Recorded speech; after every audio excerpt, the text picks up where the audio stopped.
अनुकृति स्वीकृति। So because I am a grown up person, इसलिए आज मैं कुछ ऐसा ट्राई करने वाली हूँ which is for grown ups only.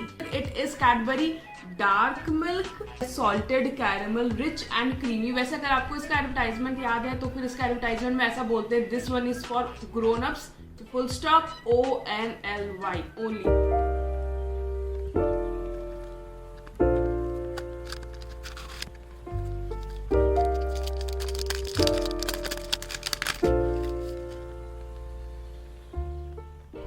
So, ये रहा हमारा Cadbury dark milk. First of all ये रेगुलर डेयरी मिल्क से दिखने में काफी ज्यादा डिफरेंट है बिकॉज शेप काफी ज्यादा अलग है। ये कीबोर्ड जैसा लग रहा है, वो अलग लगता है।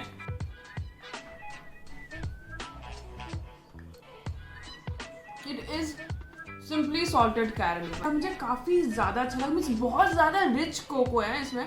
So, I was really not expecting कि इसका टेस्ट इतना ज्यादा अच्छा होगा। मुझे पता चल गया कि why this one is for grown-ups only because मेरे ख्याल से kids will not like it. That is why। मुझे तो छोटी थी ना, मुझे तब से डार्क चॉकलेट काफी ज्यादा पसंद है। Definitely it is worth a try।